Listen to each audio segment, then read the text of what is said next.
stream, whatever.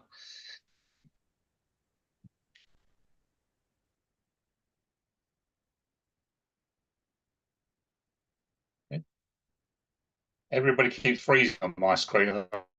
It's me or you.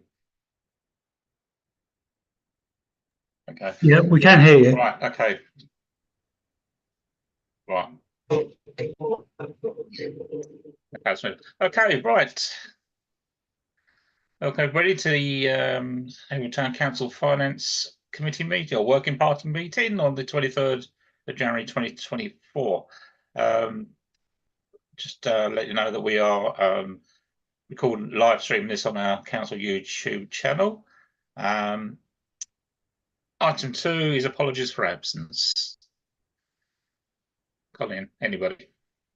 Not sure we have any. No, okay.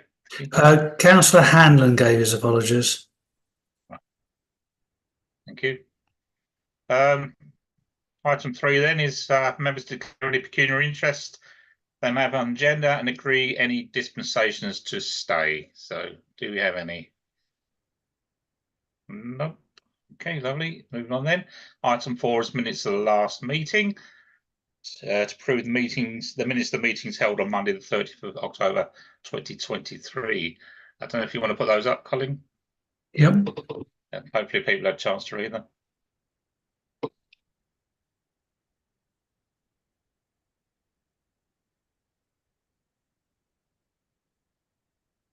Okay. Next page. Okay, page 4.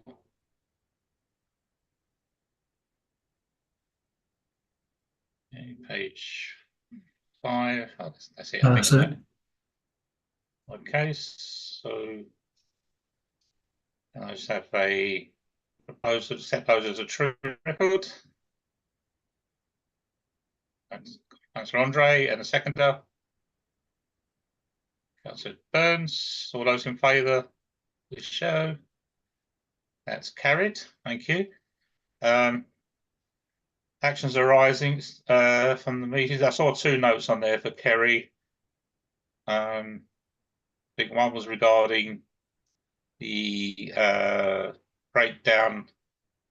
Where are we? Detailed financial report with the Mutiny in Colour exhibition and the zone figures. So I can put the Mutiny in Colour figures up if you wish. Okay.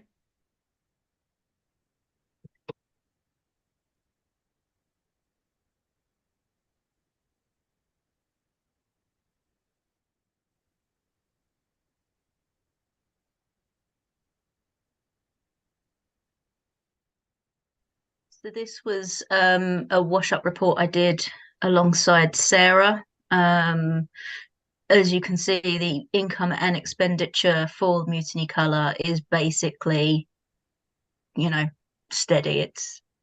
It was a net balance of minus £100, but that's a tiny amount. So we basically pulled even on this one. So yeah, more or less wiped his face, isn't it? Didn't it? I suppose. Although to be fair, Chair, that's probably a better performance because normally we expect each month to for the things that go on at the Arts Centre to make slow losses. So actually breaking even over the summer is probably a refreshing change. Yeah, I was just going to make that point actually, that if we'd had events on, we probably would have had a bigger net balance, minus balance than that. So yeah, I think it was important that we didn't make a huge loss, but making a profit wasn't the main reason for doing it, was it? No, the levelling up grant, of course, was key. So we should know our thanks to West Suffolk for that grant. Clearly, potentially, if we'd had more people through the door, then things may have been a bit different. But we were lucky we did have that grant.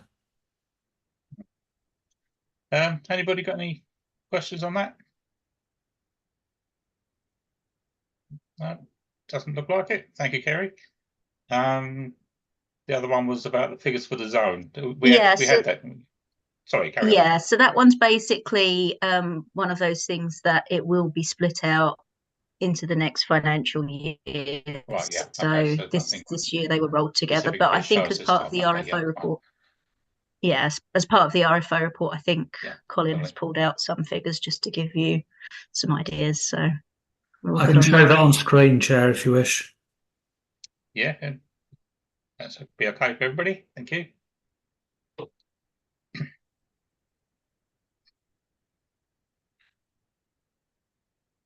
So these are figures provided by the by Councillor Burns, but just with a little bit of additional information. So I can make it so it's just all kind of fits. So the last complete month obviously is December. So year to date budget for to December, we expected to have brought in 31,000 entrance fees. We're at 78% of that budget, which means we're on track, if we continue as we are, to go to about 32,800 on that. We'll just have to see how that all works out. We'll end up probably about the same. Cafe sales are only 60% of what we predicted. I suspect realistically that is a budgeting error. Talking to the manager there are some deals that are done, which means that people get a free refreshment when they come in. So that may well mean that there's some people sitting there with the free refreshment and not going off and buying anything else. What is very promising is party sales. As you can see, we're 115% of the 116% really of the year-to-date budget. That looks likely this year to be on track to actually beat what we expected. If you've seen my RFO report, you'll know that the RFO report does reflect the fact that the entrance fee and cafe sales are tracking slightly, or clearly below where we would hope they would have been. So you said you did your RFO report, but did the fact that we had to close for the heating affect the figures significantly? No, really, it was for a very short amount of time. It hasn't really made a big difference. What we expect and what appears to be happening is January if you look at the January figures, that's only got figures to the 20th, I think. John provided those for Sunday. So we've got another little while to go. The kind of average is somewhere around about 9,000. And we look like January will be above average. We expect February and March to be above average as well. They'll recover the position a little bit, but not by very much overall. But there is this kind of now familiar kind of wave pattern where we see some costs particularly go down in the summery months. July we had very wet weather. August the kids are off school. September they're back at school, and then you start to wonder whether there's not it wasn't great outdoor weather. So we start seeing some better figures. December we're closed for a week effectively by the time you take all of the bank holidays etc. off. So that makes a small hole, but equally it makes a hole in our costs as well. Obviously if we're open bank holidays we have to pay staff more, and we then have to try and get holiday time taken by staff later. So January, February, March hopefully we'll do okay, but I've adjusted the budget for next year to try and give a more realistic expectation of performance. Okay, thank you. Anybody got any questions at all? So Councillor Smith first, Liz Smith first. Yeah, can I just ask what the clothing was and the miscellaneous? They just seemed a bit odd in there. I just wasn't sure what they were. Councillor Burns has very kindly provided the till system. So what you're seeing there is everything that goes through the till. So clothing, I think it may well just be socks, actually. I think Councillor Burns may be aware of anything else. There is some free school uniforms there that people can have, but they're not going through the till. Right. Miscellaneous, I'm not entirely sure. Councillor Burns can advise on that. The thing that doesn't go through the till, because it doesn't go through the till and therefore isn't in that report, is the kickback we get from the vending machines, which is equally not performing as ambitiously as the budget is set. And the manager, I've had a conversation this week with the manager about the budget, and we went through all those figures. And it's her belief that, to a certain extent, as things currently stand, the budget expectations are over ambitious, as opposed to necessarily that there's much change in current situation. What we don't know is, now that we've got Joe Dexter joining the marketing department, so there's an extra resource there, and I have had a conversation with him to say that a key thing we want to see is promoting the zone. Particularly, I want to see some better branding on the outside of the building. I think any of you who've driven up the Sturmer Road past the end of Boundary Road, I don't think any of us can expect there to be a small child in the back of the car bouncing up and down wanting to go into that building, because there's absolutely nothing to attract a child to it whatsoever. And so, I mean, I think, marketing wise, we really need to try and push that. And whilst there's no expectation that we're going to turn a dime on the zone, why should we? 3 private businesses went bust trying it, that we can at least try and level off where we're at and start perhaps reeling in, so that we aren't having to subsidise it quite so much. Thanks. Thank you. Councillor Burns. Yeah, actually, you just brought up a few things there, Colin, that perhaps we're not reporting accurately. In the till editor itself, every product in there, whether it's a can of Coke or whatever it might be, is assigned to a category. So a can of Coke will be cafe sales, a pair of socks, as you quite rightly say, will be clothing, But we do actually, you just made that statement about vending machine income. The system does cope with vending machine income. So I'm a little bit worried why we're not reporting that. I need to look into that. Why? But I think I know why it is. Well, they don't ring it up on the till, is why it is.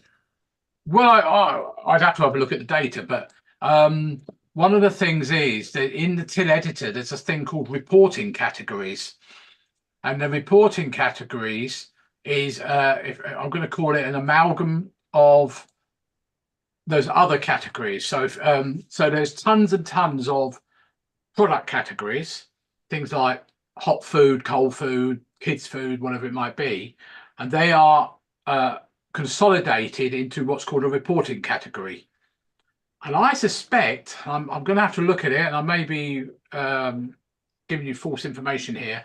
The vending machine income may well be included, and I'm just desperately trying to get it. Oh, I've got it up now. Now, vending machine categories is actually a reporting category. So, so it could well be that, I mean, we were reporting vending machine income, so it's something maybe we need to look into why we're not reporting it. Well, we get it on the finance reports. Terry gets those. I know, but No. the whole system caters for it. So you've got the vending machine income, the commission that the vending company takes, all that sort of stuff. Oh well, I don't want to bore the committee with it No, too no, much. but The only thing I can say is they're not putting it through the till. okay. Well, we need to ask the question why not? Because the system was designed to cater for that specifically. Okay, but I just wanted to mention that, and that's why you've got an odd thing about clothing, because it is a pair of socks. I think that's the only thing that they sell. And arguably, you could say, well, that's just put under miscellaneous, whatever miscellaneous includes. And miscellaneous, I can tell you what miscellaneous includes. Just miscellaneous transactions. That's all it is. Nothing. These are things like odd things that they edit, because they control what the categories are at the zone. I don't have any involvement in how they set it up. Sorry, But really, outside the meeting, we need to talk about this and find out what's going on. so you're saying that what the money spent in the vending machine is not showing up on the reports? Is that what you're saying? Well, it wouldn't, because the money spent on the vending machine drops inside the vending machine and stays in there until the guy who owns the vending machine comes along and then empties it out at once, whenever. And it's accounted for in front of a couple of people, and then in the bags, and joins the rest of the cash handling routine that goes to Kerry. It doesn't go through the till, as simple as that. I mean, I don't doubt that it could go through the till. John's created an amazing system that can certainly cope with it, but just because it can cope with it doesn't mean that the staff are using that. So, yeah, we can have a conversation with the manager about whether or not it would be useful to ring it up on the till. From my point of view, the answer is yes, it would, because then the weekly reports that come through when the vending machine gets emptied once a month or whenever would take that into account. But I pick it up either from the till information that Councillor Burns kindly provides, or from the normal Rialtas reports. One way or the other, I get to see it. Okay, yeah, it used to. All I'm going to say is it used to be entered, so I don't know why it stopped. Okay. And just so you can have that discussion outside the meeting. Anyway, anybody else got any questions at all? All right. No. Okay. So moving on. Item 6, the agenda is the public forum. I guess we've got no members of the public here, Colin? No. Okay. So moving on to item 7, then is the RFO report. So 7A is the Haverhill Town Council budget report. Shall I share the screen? 2023. You happy for me to share the screen? Yeah. Okay. Yes, please. Yeah. Okay. So just running through the as I explained, the surpluses overall are okay. We just have to bear in mind that the circumstances behind them and understand those. So we don't pay heating bills by the council; they're mostly paid through the community trust. So the community trust isn't tracking down so much money as we might otherwise have to pay in grant terms. The surplus for democracy is when we've not had to pay the bigger bills we might have expected.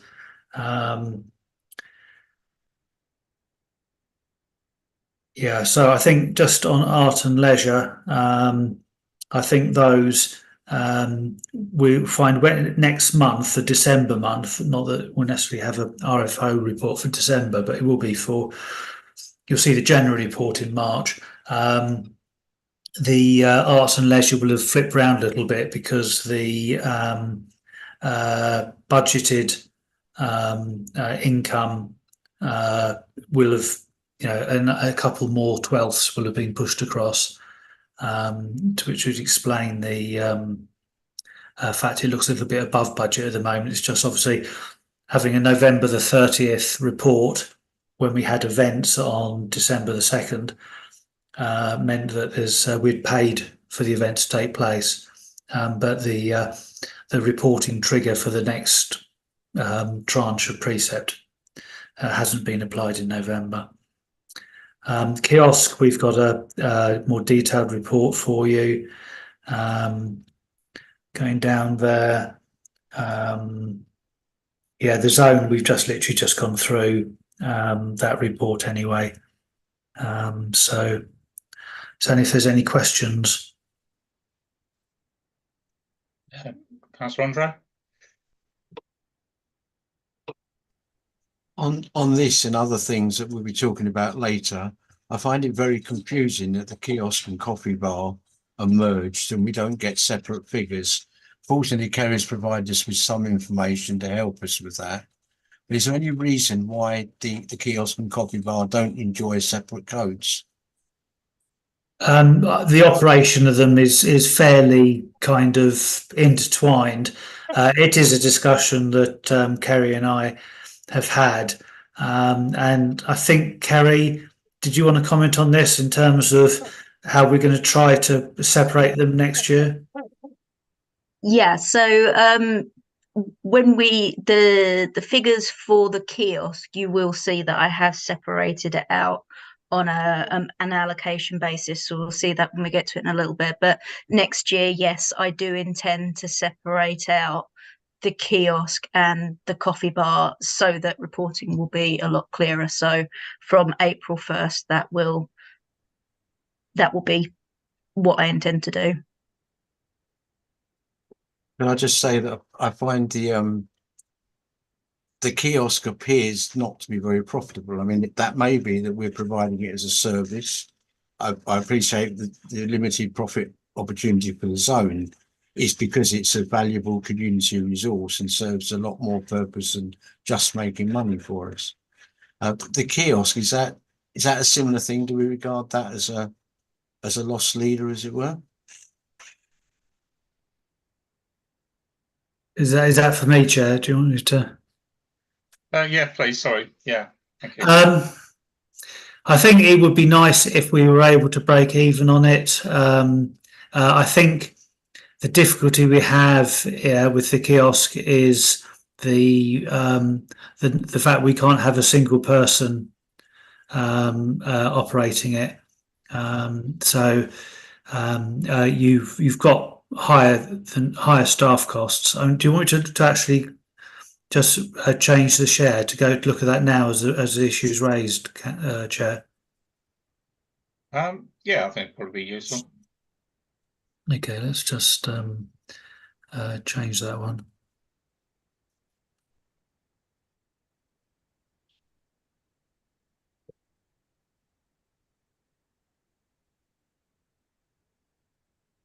Yeah, so as you can see, the salaries is what kills it.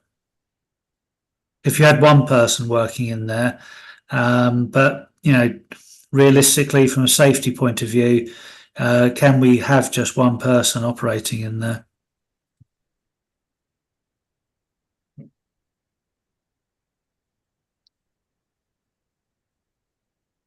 Yeah, it's very clear, isn't it? So basically, all of the income covers the salaries. Okay. Yeah. Anybody else got any questions about that? No. Councillor Burns. Yeah, sorry, just on the kiosk. I think one of the things, because I've been obviously heavily involved in this as well. We've said it before many times, is the kiosk is very much weather dependent. And I know we have staffing problems there. Also, I think one of the things we need to do, certainly if we're going to reopen in April, when the splash pad reopens, is have a look at the opening times again on because my system actually records literally every transaction when it took place and then analyzes it hour by hour. And I do think that maybe we're not capturing totally on a school day, certainly anyway, that end of school day thing of people walking past. I don't think people necessarily walk there to specifically go to the unless you're going to the splash pad. I think they're on their way home from the schools. there may be an opportunity for reducing the hours, particularly in the morning. And I think that's what we need to do, have an honest look at it and try and reduce that salary bill down, and maybe even increasing the income, because you're capturing a little bit more of a school run thing, and obviously during holidays is different. Just a thought. Okay. Thank you. Okay, Colin, you want to go back to the other reports? Yep, absolutely. I think I can actually just do.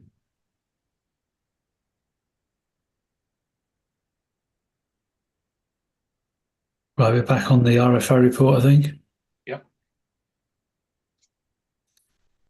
So the bank reconciliation is there, and I can show the treasury report. Yeah, If I go through the RFO report and then do the treasury report afterwards. Okay. Just on debtors and creditors. So yeah, though it does look a fairly high debtors list, I went through that last week with Kerry, and I agree with her. There's nothing there that particularly rings alarm bells. Just if there's such a thing as an irritation bell, then we'll ring that one, because people take longer to pay than we'd necessarily like them to.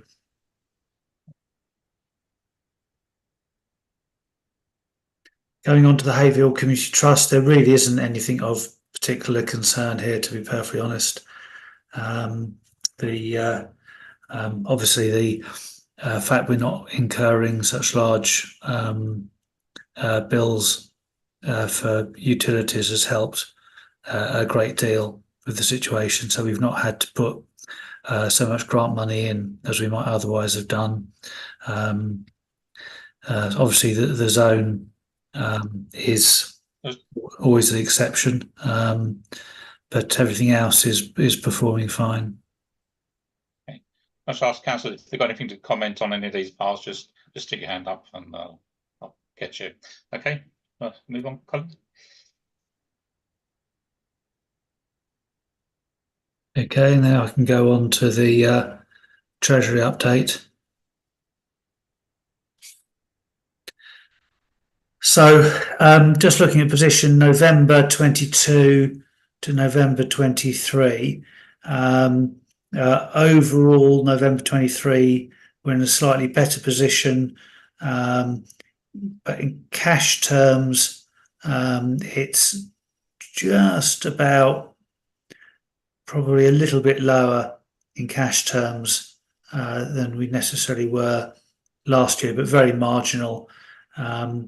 We're trying our best. You can see the yellow is 32-day. The brown is, well, it says instant, but actually that's an interest-bearing account. So the 184-day bond has that basically matured. So that's helped the position, but we keep the main account. You can see, apart from April 23, when of course we had the precept arrive, we've kept the actual cash levels in the main account, which doesn't attract interest, very low indeed, and pushed it all into interest-bearing accounts. And that's working okay on a cash flow basis, is it? I mean, you don't really need yeah. It's certainly okay now. Last year I was probably a bit more nervous than I was this year. Obviously we just have to bear in mind that it's a 32-day account, so I have to panic 32 days early to make sure that the money's in time. So we do keep a careful eye. My computer beeps at me to tell me to do a review of the financial standing of the council, and as it stands at the moment, I'm satisfied that certainly actually through February and March I'm confident. What I need to look at the end of February is April, because whilst April is a new financial year, the precept doesn't arrive until somewhere around the 21st, 22nd. So we have to make sure that the funds for the payroll for April and most of the operational costs of April are actually able to be covered within the cash that we hold. So it has been the case before where, as we've approached the year end, we just needed to just put a little bit extra in to make sure that any income during April plus a drawdown works. So basically the last week of February will be the last opportunity to make sure we've got sufficient funds for April. Councillor Burns. Yeah, nothing to do with this. Just to clarify, as we skip slightly over, is the bank reconciliation I've agreed with Kerry either Thursday or Friday, as I'm in town for both things for other reasons. So I'll pop in and sign those off. Oh, thank you for that. Yeah, thank you. Anyone got any questions at all? Shall I close that, Chair? Yeah, thank you.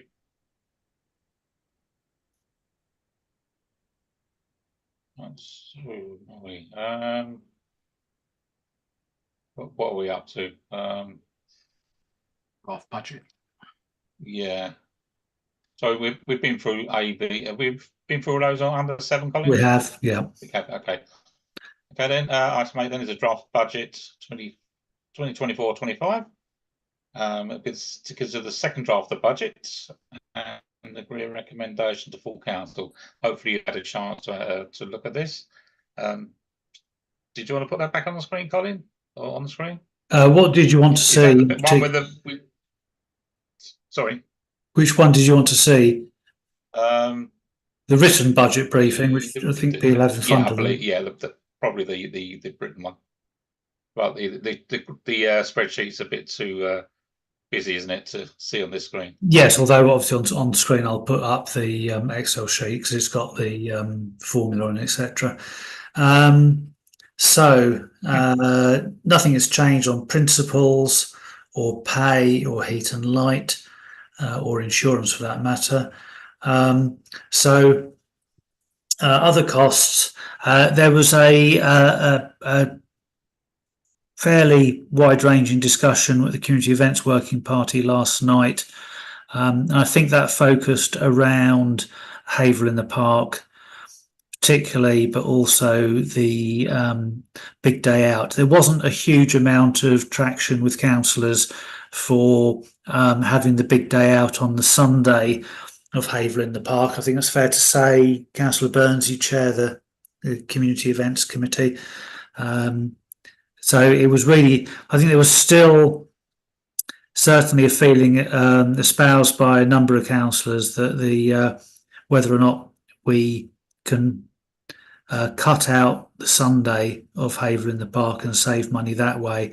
I have asked the organiser to come back to me with a budget. Obviously that was last night, so I was only able to ask them very late last night and I haven't heard back. They're not necessarily working for us in the last 24 hours. So I don't know quite how you want to handle that, Chair, as far as whether finance wants to hear what Councillor Burns and Councillor Lucarini have to say, as they were both on the committee events call. Yeah, I'm sorry I missed that. Actually, it would have been an interesting conversation. Unfortunately, I just couldn't get my computer to load, so I couldn't get onto the meeting. But yeah, if they could, either of them give us a quick resume. Yeah, I'm more than happy. Yeah, well, as Colin says, we had a very good discussion last night. I made a suggestion, only a suggestion. No, no decisions were taken. In terms of particularly Haverhill in the Park. I also mentioned the Halloween Trail as well, about whether we ought to make it a biannual event. And Colin came up with a very good idea of basically put in a certain amount of money into reserves for year one, for example. So for year two, when we maybe do an event, we don't have to touch the precept because it's in the reserves, and then top it up, each year on a much lesser amount. So that's something to think about. Numbers at Haverhill in the Park, we all agree were down last year. And when I was in the art centre this morning, one of the things we came up with is doing a survey of the public as to why they never turned up, and it could be loads of reasons, but it'd be nice, other than just getting numbers, it'd be nice to sort of get an indication of why people didn't attend. Was it the entertainment? Was it I don't know, were they on holiday or whatever it might be, that sort of thing. The big day out, as Colin says, one thing we did discuss is that we're beginning to think that maybe the big day out is replicating or replicating a little bit of what the Haverhill show does, and we wonder whether is that the right way to go. We have the community fun days, we're trying to increase those around the town. Should that be the thing? But again, that's something we never made any decisions on. The Sunday event, in terms of Haverhill in the Park,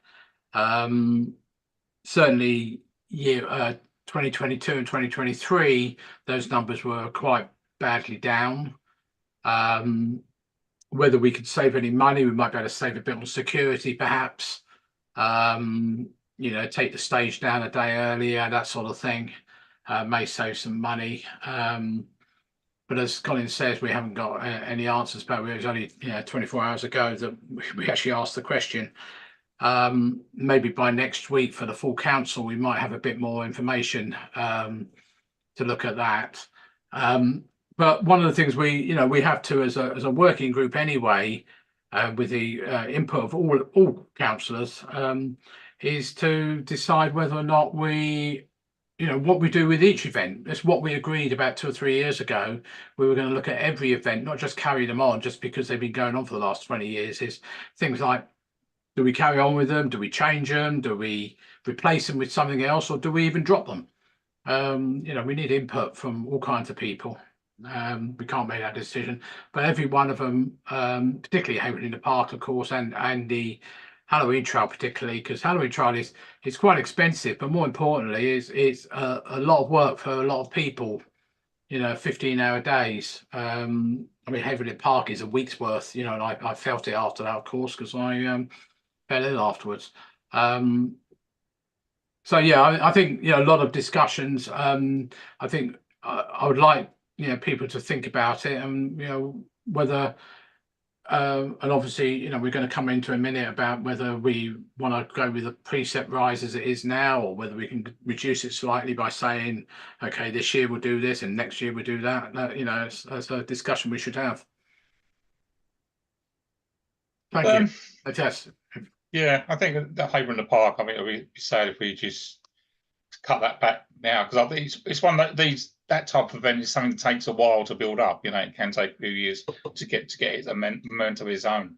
I think if you was to sort of lose the Sunday, and you're talking about taking down the stage a day early, that means you're going to finish the entertainment early. So you're not going to get a full Saturday, are you? Otherwise, if you do take it down late, you're going to be in the same situation as when it used to be on the Market Square, and you're working into the early hours, dismantling the stage. No, sorry, Chair, you wouldn't touch it until the Sunday morning. Right. Okay. Yeah, you would. Yeah, so where's the saving then? Because at the moment we start on the Sunday night and work all day on the Monday to get it down. Right. But we don't know whether that will save money, because these things tend, a bit like the fencing. We rent the fencing for a week. We don't rent it for 6 days, 5 days. There is no option to do 5 days or 4 days or whatever. You have to rent it for the week. So it doesn't matter whether it's a Saturday, Sunday, Monday. And in fact, the fencing is not picked up till Tuesday anyway, so it actually is a week later. Okay. But it's also more. Sorry, it's also more the fact. Yes, I understand what you're saying about building up things, but it's a lot of money and it's increasing every year. The amount of money that we're having to spend on it, and that's why I was saying, do we have a what I called a fallow year? And we're not obviously, growing crops or anything on the wreck yet, but that's exactly what things like Glastonbury and other places do. They have fallow years every so often just to get themselves back into track again. Oh, if only we could be at Glastonbury. I know. So wouldn't that be nice? Yeah. Sorry, Colin's having a heart attack there. Amount of work involved. That's on behalf of the residents of Cheney Pieces, etc.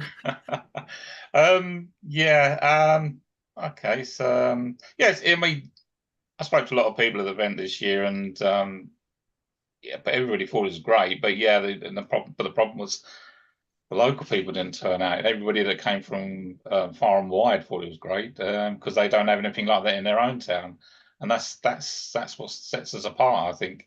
But we can't afford to be doing it for other people, can we? Okay. Anybody got any questions on that still? Councillor Lucarini has his hand up. Yes, so I didn't see it. Sorry. Councillor Lucarini. Thank you. I was going to talk about the kind of the saving of getting rid of the Lucarini. Sorry, can you hear me? Yeah. Okay, so you just froze. So I was just going to talk about the saving of getting rid of the Sunday. Obviously, it'd have to be explored fully, but obviously the biggest thing would be cutting down on a day of security, and also the fact we'd lose a day of staff wages having to do the Monday as well. That would be packed up on the Sunday. I don't know how significant that would be. Obviously, it'd have to be worked out. But security is one of our biggest costs of putting on that event. So, in theory, by getting rid of a day and what has been the worst attended day over the last 2 years, could represent a good saving. For me, in terms of not doing the event next year, like I said, at leisure, I think it'd be disappointing. I still think we're building on it. It'd be nice to do it again. And I've said that I know the numbers were down this year, but things like the advertising, I still think we could do better. We went too late this year with the advertising. We need to get in there earlier, get it in people's diaries now. So I'd quite like to see.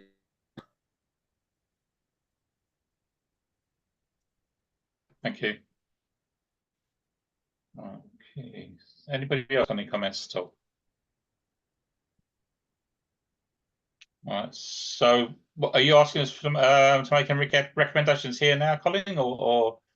No, this is just part of the overall discussion. The other thing I would say in terms of Haverhill in the Park is that a significant expense has been the changing space made available for disabled people. It's been available for 2 years running, fully staffed, and has not been used once. And the comment from the group, the chair of the group that actually suggested it, was that they wouldn't use it. Just, they appreciate us doing it, but they personally wouldn't use it. And I think, realistically, the accessible toilets, the portaloos that are wheelchair accessible, were well used. The disability concierge area was well used, but the cost of we get the bed, the hoist, all the rest of it. That costs £1,000 plus. Plus the staffing costs and all the rest. So it costs about £3,000 a year for each event for us to put that on. And if not only is our experience that it doesn't get used, but the people who wanted to see it as a kind of, an exemplar of themselves, don't have any intention of using it, then I think we just have to be realistic to the taxpayers and say, well, if it had been well used, or even reasonably used, or even used once, there might be an argument to keep it, but that's an awful lot of money to try and make us look right on, when the people who are describing it as what, you know, this would be really fantastic, but we won't use it. Perhaps we should be having that discussion with them then. Find out what the issues are. Well, I mean, the issue is in terms of the fact that it's, you know, at the end of the day, it is a tent, but it's even more expensive, and I'm not entirely sure that it's any less, you know, any different in terms of dignity. That it's to have the lorry come along with a disabled toilet written in 5-foot high letters down the side of it, and people have to be lifted up into it on a tail lift. So at the end of the day, the festival experience, people who just mentioned Glastonbury and another loads of other festivals, the toilet experience is not 5-star. And I think, you know, I'm all for enabling disabled people. You know my background in disability rights, etc. You know, there has to be some level of roughing it as well. And we're not going to be able to provide a 5-star service. But actually, at the end of the day, if it's not making any difference, nobody's using the service. How can we justify? Would we justify it for anybody else having something stand unused when the people who it's for are saying they do not intend using it? So I think that's certainly, there is some saving to be had there, and it may also provide us some extra space for an additional outlet, which would potentially generate some additional income. But yeah, in terms of making a decision on Haverhill in the Park, clearly, if councillors want to see some reduction in costs reflected in this year's budget, then either a recommendation this week or a decision next week will need to be made. Yeah. Okay. Right. Have to carry on then, Colin. Okay, so obviously this was announced yesterday. The community chest funding volunteer centre isn't going to be getting community chest funding because they're concerned that the number of volunteers being placed simply isn't a good kind of cost benefit ratio. Potentially there may be some funding we can access from the county council. So I guess what I would suggest we do there is that in the course of the next 6 months, potentially longer, we look at what we can do differently. You know, the link, they've acknowledged the issues that their change of business model is having on the ability of the volunteer centre to recruit volunteers, but acknowledging it and suggesting they're going to do it differently and not the same thing. And that really rather depends on the Salvation Army providing additional resource for a manager for that centre to boost it. But at the moment, I think, you know, there are sort of justified concerns that if you had now we've seen the results of the first few years, what could we be doing different? You know, we could double the grant scheme and still have change from that amount. Would that be a better use of funding to support the community and voluntary sector?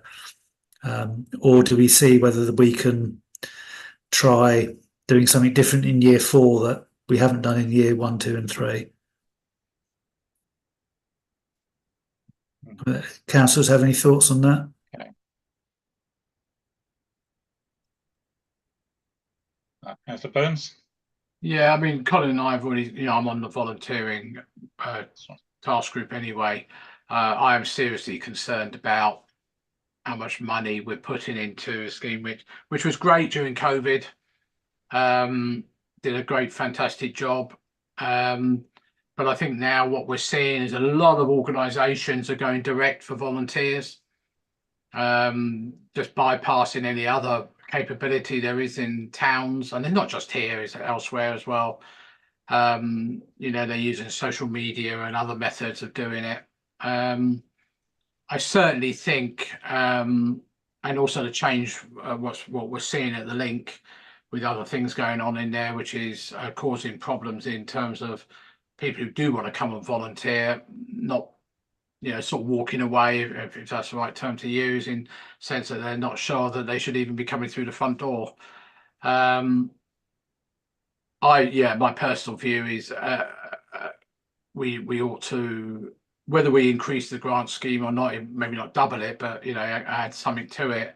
I think that'd be a better thing. And I've also mentioned about, you know, if we are after volunteers, people like Reach turn away volunteers a lot because they just have nothing for themselves to use people. Maybe we could catch on to there, you know, and so there's plenty of ways of doing this. And I think Colin's right. We need to, over the next few months, we need to look at this and see what it is we can do. Thank you. Thank you. Councillor Lucrini. Yeah, obviously there was concerns raised last year, and I know at the time there was kind of a keenness to give it another year, to see how it went. Obviously that hasn't really worked. Personally, I see this as a saving. Obviously, this money hasn't come from, you know, it wasn't taken away from any of our grant funding. So therefore, I think we should just admit that it didn't work. Most people who volunteer go direct to organisations, probably because they've already got some kind of connection. They probably already know people that work there, or, you know, they have people that use certain services, so they decide they'll take up volunteering. I don't think people are interested in going to someone to find a placement. So I think this is a simple saving. Thank you. I guess there's some serious thinking to be done on that. You're saying we need to know within the next couple of months what we're going to do, Colin, before the next financial year? Is that what you're saying? Well, the same applies as to the community budget. The Finance Committee needs to decide whether it wishes to make a recommendation for next week to whether you want to actually alter the budget figure. Councillor Lucrini is suggesting a savings. I mean, if that it translates into closing down the volunteer centre, or at least closing down us operating it, then we would need to include probably half the funding in order to fund an orderly close down and handover, or are we talking about that this year we allow the 26,000 funding to go through, and the focus on the volunteering in Haverhill task group is to find an alternative solution, which would also give the existing solution another year to prove itself, but, you know, probably 6 months to prove itself, if it's going to do something different that it's not done before. Otherwise, you know, by the time we come round to the next financial year, it would no longer feature in the landscape.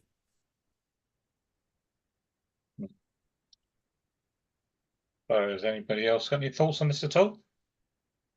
Councillor Smith. So if we did put this through as a saving, so we'd basically take that 26,000 back into our budget, I'm assuming.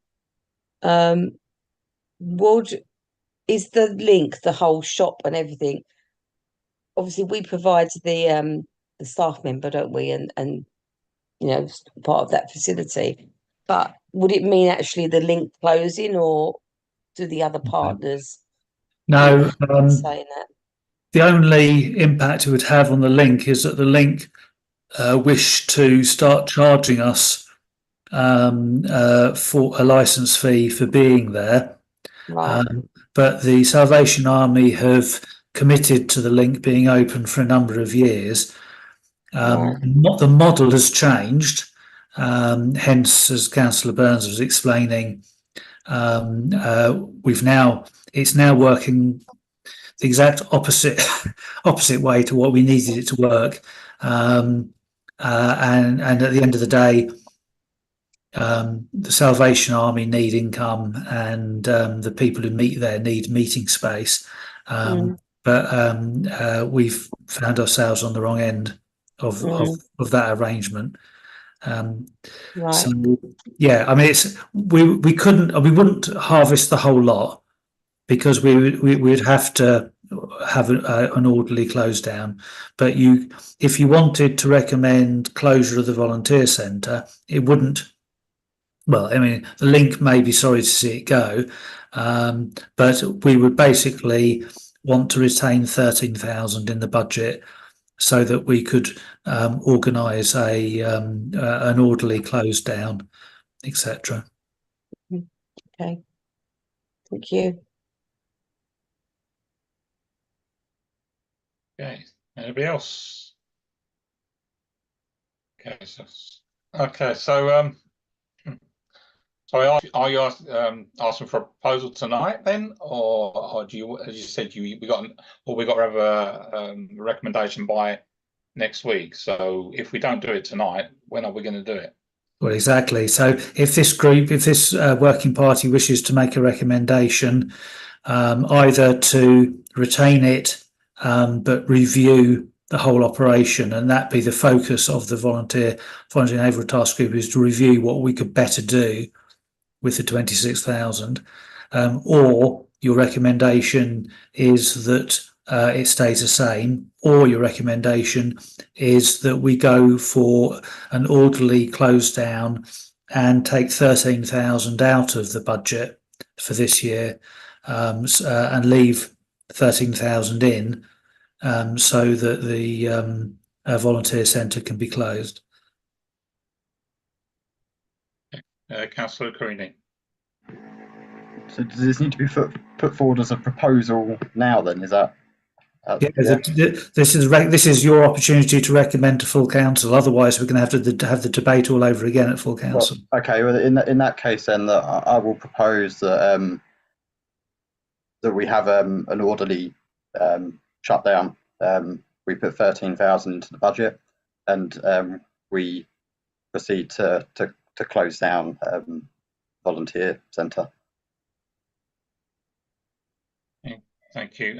Councillor Burns, were you seconding that? Or I think I was going to propose it as well. I think that's the logical thing. I think we may not spend 13,000 closing it down, but we should be allowing for it. That's certainly to close it down. Because April's not that far away. We've got a lot of other things to do first. So yeah, I would second it personally. Yeah. Okay, thank you. Councillor Davison, to see your hands up. Did you want to speak, or were you just seconding? I was going to second. Okay, thank you.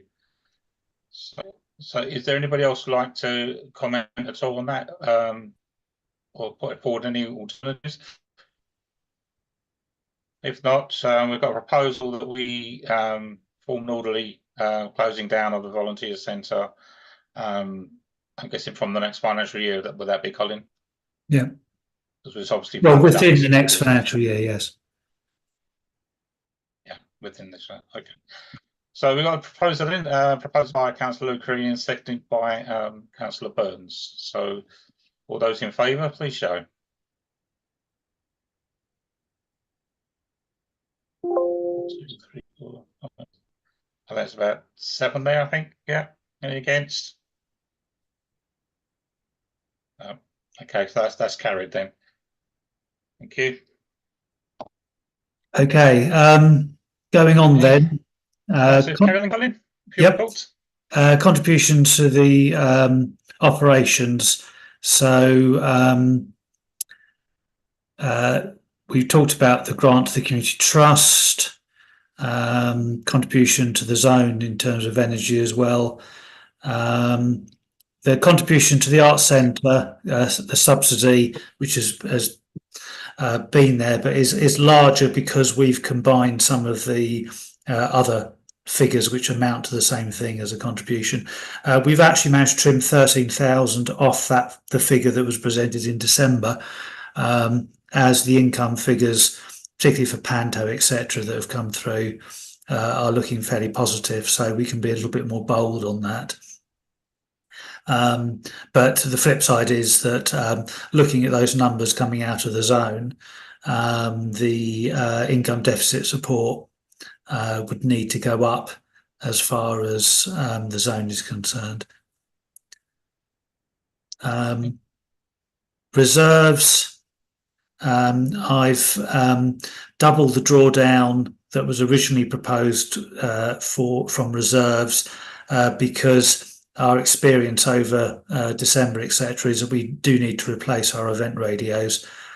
The community event meeting spoke about that and agreed that that would be a recommendation from them.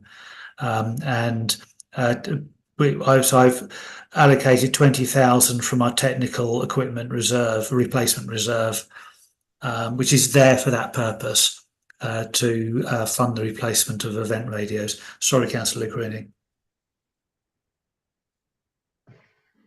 Sorry, just jumping back a bit. The contribution to the Arts Centre, obviously, I emailed you about it previously, Colin. I still find it slightly worrying that that has increased quite a lot on last year, even when you've taken into account that you've merged things together. I think you said previously it was to do with the more we put on, ultimately the more it costs the taxpayer. Have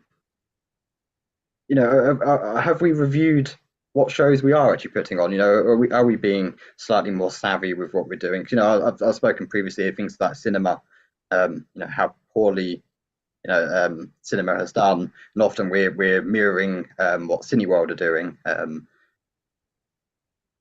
So I just wonder whether more work needs to be done to try to bring that down again. Because obviously, it's great putting more on, but if it's going to continue to cost the taxpayer more and more money, I feel like we have a slight problem. And then the only other kind of thing I was going to ask is, have we ever looked at potentially closing the doors of the Arts Centre on certain days of the week? Instead of at the moment we're open 6 days a week. Is there a potential saving, say, if we shut on a Monday?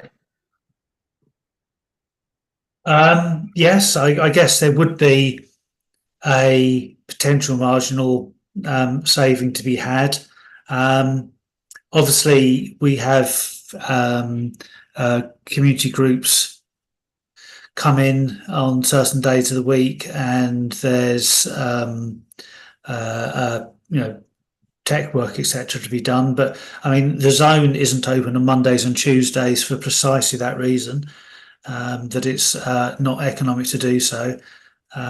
So the deal with the bank is that the place is open, and so we would have to still have somebody kind of staffing the reception area, because it's not secure. It's not people could, if we didn't have anyone monitoring that, people could disappear into the Arts Centre. It'd be up to mischief, and people in the office would have no idea. I mean, yes, I mean, you could do. I think we'd have to look and see what the impact on bookings are. There may be some habit changes needing, so people who always meet on a Monday may well be able to meet on a different day of the week.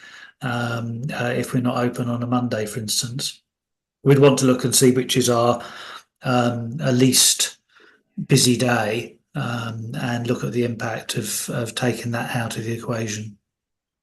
Thank you. Yeah, obviously, it's just too late for this year. But is that something over kind of the next year we could kind of investigate, and just to see kind of is there a cost saving, and the same for the programming. Obviously, we'll have someone new coming in hopefully this year. I think again it'd be good to have another review and just have a look at how things are performing. Yes, yeah, absolutely. Yeah, I can understand needs to trim the cost or whatever, but I would be worried about closing days, because I think that's a downward spiral spiral, and you end up sort of closing 2 days to make more savings. And but anyway, Councillor Burns and Councillor Andre. I think the closure side of things, we're not necessarily. I mean, yeah, you could close the building, but also I think, as Councillor Creaney alluded to, things like, for example, films. You know, we had a film on the other day. I happened to walk through the auditorium. There were 4 members of staff managing that film, and there were 8 people actually watching it. You know, with the cost of hiring the film, the cost of programming the film, and that's not our cost, that's the cost of the company that does it. I do wonder whether sometimes you have to say, well, you know, we could save even those 4 salaries, you know, or wages by doing that. So I think it's not necessarily shutting the building, although, you know, there is an option to do that. I think it's more the fact is, actually, let's not bother programming just to fill a gap just because there happens to be a day there, which means that we spend money on things. Can I just, one very quick thing before we carry on? I noticed on the first page, 3 Charlie, CCTV cost to upgrade to should be investigated. Colin, can you just confirm that we are including a budget for CCTV, whether it's from reserves or elsewhere? CCTV is from reserves. Yeah, that's fine. Okay, because you know, that's everyone this week, but funny enough, has been complaining bitterly about it, how it's starting to degrade and everything. Bit like the radios. Thank you. Councillor Andre. I just wanted to say I'd be very reluctant to consider closure of the Arts Centre. There is a dearth of places for people to meet in town at the moment, and lots of organisations are being displaced by the Parkway development. So it would be unwise to now close down any opportunities that might exist in the Arts Centre. And whilst it's costly, it's an arts centre. This is what we do. And sometimes we show films that people aren't interested in because it's an arts centre. And the purpose of the Arts Centre, when it was first created as a town hall, Gertines wanted to provide for the cultural development of the residents of the town. And that's what we're supposed to be doing.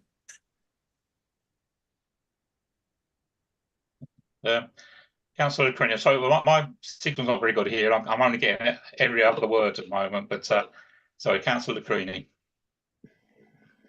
Yeah, I'd make clear that obviously for this year, I'm not saying that we should close any days. I'm just more interested that, you know, if we look at the thing and say, say Monday for an example, say that, you know, we have almost no bookings on a Monday, you know, then the cafe's empty. Just it's kind of interesting just to know how things are performing, you know, and whether in the future there are options. Because obviously our costs are going up considerably, especially our wage bill. And, you know, there might become a point in time next year, future years, we might have to make even tougher decisions. You know, costs can't keep spiraling. We can't keep expecting the taxpayer to pick up the bill all the time.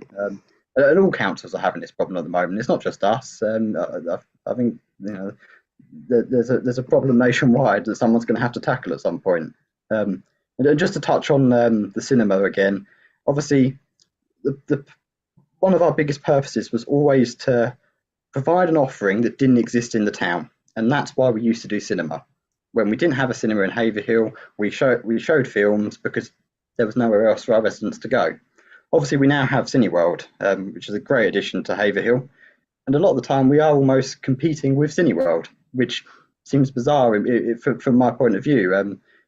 What's the point of putting on a film that's literally just come out of Cineworld and is now on Netflix? There's almost no point. That's not an offering to our residents. You know, they could have gone and seen it at Cineworld. So I think it's better. You know, I don't mind doing cinema if it's something that hasn't been shown at Cineworld. You know, things like the live screenings do really well. I know we've tried doing a few kind of more niche films that have done okay. Don't mind that at all, because at least that's providing something that doesn't already exist in the town.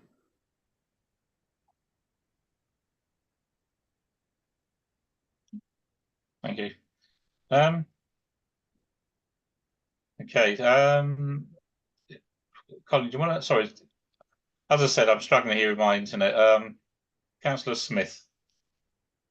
I was just going to mention, really just carrying on from what Aaron was saying about the films. I agree with him about the cinema because they are just the same films that are on at the cinema. Years ago, I used to belong to a sort of a film club type thing at the Thameside Theatre in Grays, and you had like a group of people that would regularly watch, niche films, as you say, or classic films at the cinema. So I think there's perhaps scope for that in the future. So I would like to see more, perhaps more, more of those sorts of things happening that will be sort of a cultural, development of the area. Thank you. Chair, I'll feed that back. The comments on the cinema, I'll feed that back to Sarah, who's standing in as the Art Centre manager during the interregnum. I know that cinema, because, and it's been mentioned this evening, Netflix, etc., it's becoming increasingly difficult field to be in, and we don't produce a cinema brochure because there simply isn't practical, never mind the costs involved in doing it. I think what I'm hearing from this group is that councillors don't think that the Arts Centre manager, creative director, etc., need feel pressured to put on cinema for the sake of putting on cinema, given it's highly unlikely that a cinema showing is going to break even. We almost always lose money on cinema. But we do actually make money on National Theatre Live, Royal Opera House, etc. And I think what I'm hearing from councillors is that we should be looking at that more art house style of offering rather than worry about showing a film that's just been on at Cineworld simply because there's a kind of, we feel perhaps perceive a gap that shouldn't be there, so we put a film in rather than be comfortable with a gap in the schedule. Is that right? Is that a good reflection? I'm seeing nods. That sounds about right to me. Yeah. Okay. Yeah. Thank you. Thanks, Colin. Thank you. So just the impact on the precept. So obviously there can be some slight adjustments on these numbers now. Not huge adjustments, but slight adjustments. But we are still there or thereabouts in terms of, there's been quite a lot of change in the numbers compared to last time, but actually a lot of them are netted off. I would say that it's interesting that, I think this figure is more robust because we've had an extra month's worth of data in, and we have some raw data from December we've been able to access as well. So it's interesting that we are kind of consolidating around a figure. It may just come down a little bit on that 5.7%. We'll see what the impact is of some of the changes that have been proposed. Sorry, Chair, I can see Councillor Burns. Yeah, Councillor Burns.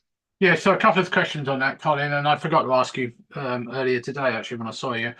One is, can you remind me or remind us what the, let's say, a 1% change in precept, what that equates to in budget changes, is one. And the second was, I can't remember what the tax base was last year. I know we said, it was lower than we expected. How much benefit that gave us this year with the increase in the tax base? Can you remember? So a 1% of the precept is 14,688. That's what I thought it might be. Yeah. Okay. And what was the second question? About the tax base, how beneficial that was this year to us.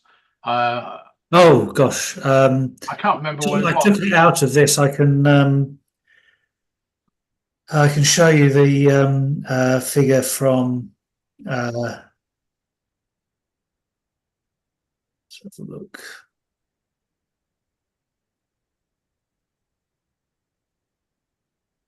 I mean, it was 144, wasn't it? The change. Right, you're seeing it now, I think. That's the change in the tax base level. So it's kind of just continuing on. Yeah, not much. Yeah. The main issue we have, the tax base at 7925, Yeah. is that we are so badly hit by the unfortunately the number of people in Haverhill who are on benefits that qualify for council tax relief. Now, clearly, there's nobody on this call who doesn't think that people who are struggling shouldn't get help, and it's absolutely right they should get help. That isn't actually the issue. The issue is that West Suffolk, along with very, very many precepting authorities, do not recognise as part of their central government support grant that any of it is the local council tax source relief. And it's interesting, I saw some figures from a colleague in another part of the country where they were still getting it, and there were other clerks that commented on how unusual it was to actually get that financial support.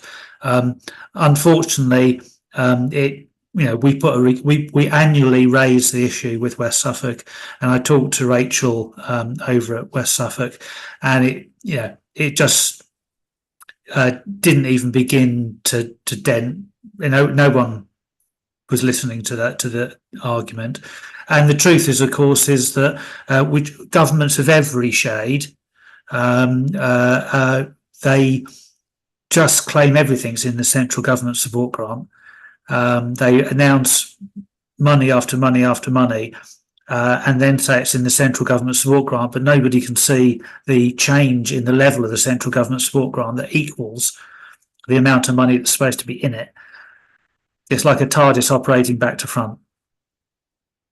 Yeah, I'd have to echo your views about sort of not making any headway. I've asked the question so many times, how can it be sort of made fairer to those areas that do have a higher number of lower income families, but as you say, it doesn't seem to register at all. Well, 2012, the one sort it of was. Yeah. Sorry, Chair. 2012. You can see the figures on the far left-hand side. That bar, that was before the rules changed on local council tax relief. Yeah, I think this current extension to the relief is only going to be for the next 12 months, and it's expected it will come to an end after that. So whether another scheme comes in or not, I don't know. Anyway, Councillor Burns. Yeah, I was going to say, Councillor Andre will well remember back in, I think, 13, 14, whenever it was, I filmed or made a video of a very good presentation to what was then St Edmundsby about reducing the support grant, and we see it now based on those figures as quite right. The only reason I asked for this was quite a few people over the last year have said to me, why is our council tax so high when we're building all these houses? And you have to explain what this tax base is all about and why people don't pay it, and and things like why things like the Arboretum and the new houses going up there, why they don't contribute to us, and I have to explain about CGRs and all that sort of stuff. So thanks for that, Colin. Appreciate that. Thank you.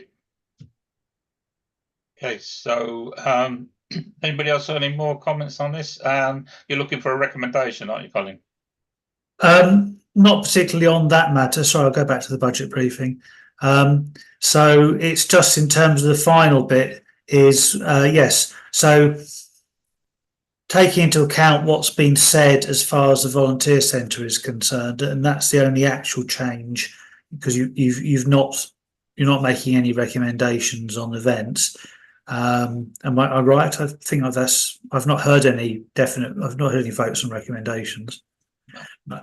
So it's effectively recommending what's here as amended by the discussion on the volunteer centre.